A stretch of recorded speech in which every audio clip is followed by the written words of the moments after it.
আজকে আমাদের বাড়িতে লক্ষ্মী পূজা, তো চেষ্টা করছি একটু পুজোর জানি কয় প্রসাদ বা ভোগ তৈরি করার। মা একটু অসুস্থ, যে কারণে মা হেল্প করতে পারেনি, আমি চেষ্টা করেছি একা একা নিজে নিজে করার। তো দেখো, প্রথমে নারকেল কোড়া করে নিয়েছি, পরে যে ডালটা ভিজিয়ে দিয়েছি, বিকালের দিকে ভিজিয়েছিলাম রাত্রিবেলা রান্না করব বলে। সন্ধ্যাবেলায় তো পুজো দিতে হয়, সন্ধ্যাবেলা ঠাকুরকে ভোগ দেবো সেজন্য। এটা আটাটা এই যে ডো করে নিয়েছি, আটার পরিমাণ মতোই করেছি, যেরকম দরকার হয়েছে সেরকম। এই যে পুষ্টি তেল দিয়ে আজকে রান্নাটা করব। এই দেখো, আমি একটু বেশি ভিডিও বানাতে পারিনি, যেহেতু একা একা করছিলাম, তো অল্প অল্প ভিডিও করেছি। মাঝে মাঝে কিছু মিস হয়ে গেছে, তার জন্য দুঃখিত আর কি। সব ভিডিও নিতে পারিনি, কিছু কিছু নিয়েছি। এই যে লুচি করা শেষ, দেখো লুচিটা জানি না কেমন হয়েছে, আমি একটু অন্যরকম লুচি বানিয়েছি, সবাই গোল গোল করে। আমি এলাকের মাঝে মধ্যে এরকম লুচি খেতে ভালো লাগে, ডালের সঙ্গে এরকম লুচি বেশি ভালো লাগে, খেতে হাতে লাগে না ডাল, যে জন্য আর কি আমি এরকম লম্বা লম্বা লুচি বানিয়েছি। আর তাড়াহুড়োয় ছিলাম, এটাও বলতে পারো, তাড়াহুড়োয় ছিলাম বলে এরকম লুচি বানিয়েছি। জানি না কেমন হয়েছে, হাস্যকর লাগছে দেখছি।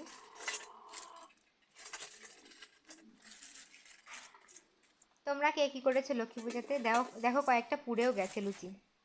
তোমরা কি বানিয়েছো? ঠাকুরকে ভোগ দিয়েছো কি দিয়ে? আমাকে কমেন্ট করে বলো তোমাদের লক্ষ্মী পুজো কেমন কাটলো। কয়েকটা লুচি পুড়েও গেছে। এরপরে নাড়ু বানাবো আর কি। নারকেল তো প্রথমেই দেখলে কুড়াইছি। এখন দেখো, চিনি চিনি এলাকে গরম করে, কড়াইতে দিয়ে চিনি গরম করে একটু জল দিয়েছি তার ভিতরে। চিনিটা চিনি বলে জানি না, কিছু একটা হবে হয়তো। হবে না আমি ঠিকঠাক বলতে পারি না, আমি রান্নাবান্না নিয়ে অত পারি না, রান্নাবান্না অত চর্চা নাই, তো ট্রাই করেছি একটু একটু করার। মা অবশ্যই মাঝে মধ্যে বলে দিয়েছে। আমি তো চুলার জাল পর্যন্ত ধরাতে পারি না, আমার বোনরা ধরিয়ে দিয়েছে চুলার আগুন। তো দেখো, চিনিটা এই যে কি জানি বলে, ক্যারামেল করে নিয়েছি হালকা। যখন এটা আটা আটা মানে আর কি হয়ে গেছে আর কি, তখন এর ভিতরে নারকেল দিয়ে দিব, একটু বাদেই দিব, ফ্রাই হয়ে এসেছে। এরপরে নারকেলটা দিয়ে দিব, যে নারকেলটা কোড়া করে রেখেছিলাম। এই দেখো, এই যে দুইটা নারকেল কেটেছি, কেটে এটুকু হয়েছে। তো এখন নারকেলটা দিয়ে দিব, খুব সাবধানে, যাতে কড়ার তলায় না লেগে যায়। খুব সাবধানতার সঙ্গে এটা করতে হবে, মিডিয়াম আঁচে রেখে রাখতে হবে, বেশি তাপ দিলে আবার তলা ধরে যাওয়ার সম্ভাবনা থাকে। তো এটা খুব সাবধানে করতে হবে, এটা বেশি শক্ত করা যাবে না, বেশি নরম করা যাবে না, তাহলে নাড়ুটা আর কি ঠিকঠাক হবে না।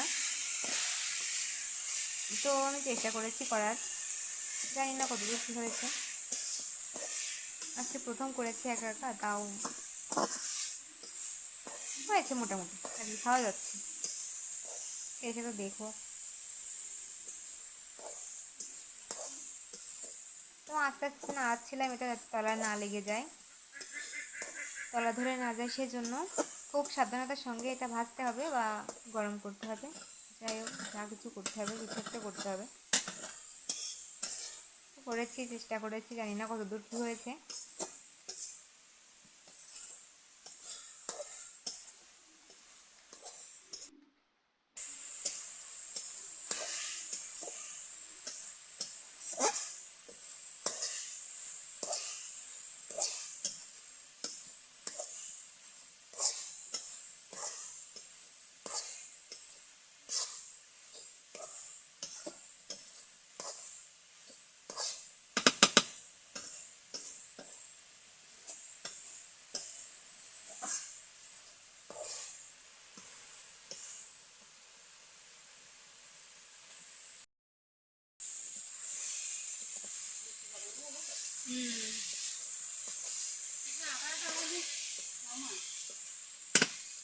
আমার মনে হয় একটু হওয়া উচিত।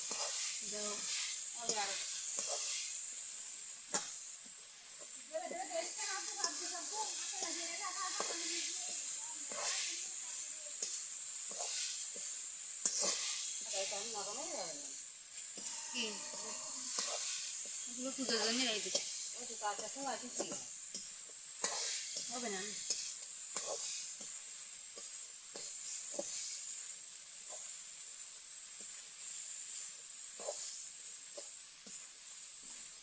তো প্রায় দেখো হয়ে এসেছে নাড়ু নাড়ু বানানোর জন্য আর কি। আর কিছুক্ষণ 3 থেকে 4 মিনিট আর আঁচে রাখবো, তারপরে এটা নামিয়ে নিব। আর আঁচ দিব না, তাহলে নাড়ু শক্ত হবে না আর কি, ছড়া ছড়া রয়ে যাবে, এরকম গোল হবে না। লাল হয়ে গেছে, যখন লাল লাল এই দেখো, এই যে এরকম লালচে লালচে যখন হয়ে যাবে তখন এটা নামিয়ে নিতে হবে, নাহলে তলা ধরে যাবে, পরে নাড়ু আর গোল হবে না আর কি, ছাড়া ছাড়া হয়ে যাবে একটা আর কি। গোল বানানোর পরে ওটা ভেঙে যাবে। এটা দেখো ভাঙছে না, আমি যেটা করেছি সেটা ভাঙছে না, তার মানে ঠিকঠাকই আছে। কিন্তু আমার নাড়ু একটু নরম হয়ে গেছে, একটু শক্ত হলে ভালো হতো, জানি না কেন নরম হয়েছে, বলতে পারি না, কিন্তু হয়েছে আর কি, খাওয়া যাচ্ছে। তো দেখো এই পুরোটা করেছি একা একা, পুরো ভিডিও অবশ্য নেইনি, হালকা হালকা নিয়েছি, ক্লিপ নিয়েছি। দেখো ওই যে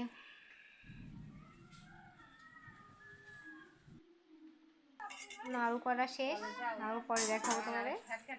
এখন ডালটা একটু বসাবো, ডাল বসাতে অনেকক্ষণ লাগে, ডালটা করে নেব লুচির সঙ্গে খাওয়ার জন্য। তো তেল গরম করে তার উপরে 5 ফোড়ন, না সরি, গরম মশলা দিয়েছি, আর শুকনো মরিচ দিয়ে 5-6টা আস্ত দিয়ে, তারপরে ডাল দিয়ে দিয়েছি, যে ভিজানো যে ডালটা ছিল সকাল থেকে, সেই ডালটা দিয়ে দিয়েছি, দিয়ে এখন কিছুটা গরম করে নেব, যাতে ডালটা ভাজি ভাজি হয়ে যায় আর কি, সেদ্ধ হয়ে যায়, নরম হতে তাড়াতাড়ি নরম হবে যে জন্য আর কি। তো দিয়ে দিলাম, এখন কিছুটা সময় এভাবেই রাখবো, দেখতে হবে তলা ধরে না যায় যেন কড়াইয়ের সাথে ডালে, সেজন্য খেয়াল রাখতে হবে। 4 থেকে 5 মিনিট এভাবেই রাখতে হবে, রাখলে প্রায় হয়ে যাবে, তারপরে জল দিয়ে দেওয়া যাবে। তো আমি রেখেছি কিছুটা সময়। ও এর মধ্যে আবার হলুদ লবণ পরিমাণ মতো দিয়ে দিতে হবে, যেরকম যে পরিমাণে রান্না করে সেই পরিমাণে দেওয়া যাবে। তো আমি পরিমাণ মতো হলুদ আর লবণ দিয়ে দিয়েছি, এটা যেহেতু নিরামিষ খাবার, কোনো আমিষ নাই, সেহেতু অন্য কিছু আমি আর দেইনি, অ্যাড করিনি, নর্মালি রাখার চেষ্টা করেছি আর কি। যে আগে হলুদ দিয়েছিলাম, এখন লবণ দিয়ে নিলাম। কিছুটা সময় 2 থেকে 3 মিনিট গরম করব, জ্বালাবো আর কি, তারপরে জল দিয়ে দিব। তো দেখো আমার প্রায় হয়ে গেছে, এখন আমি এর ভিতরে জল দিয়ে দিব, জল দিয়ে পরে ঢাকা দিয়ে দেবো, 10 থেকে 20 মিনিট অন্তত রাখবো এভাবে। অবশ্য যেরকম ডাল সেরকমভাবে রাখতে হবে, যদি বেশি ডাল হয় তাহলে বেশি সময় রাখা লাগবে। তো আমি 18-20 মিনিট মতো রেখেছিলাম, এই ডালটা সেদ্ধ হতে অনেকটা সময় লাগে, তাহলে ঢাকা দিয়ে দিয়েছি। এখন 18-20 মিনিট পরে দেখো এটা নামিয়ে নিব। এই যে দেখো ডালটা নামিয়ে নিলাম, বেশ একটা রান্না করিনি, অল্প রান্না করেছি।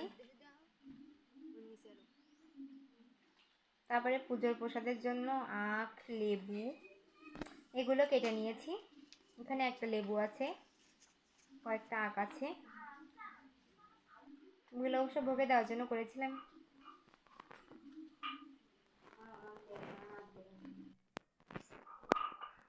বাইরে সব কিছু গোছানো হলে মন্দিরে গেলাম, মন্দিরে গিয়ে দেখো ডাবের মুছি আর কি, যেগুলো ছোটো ডাব বলে ওগুলোকে ডাবের মুছি বলে, ওগুলোর পরে স্বস্তি চিহ্ন এঁকে নিচ্ছি সিঁদুর দিয়ে।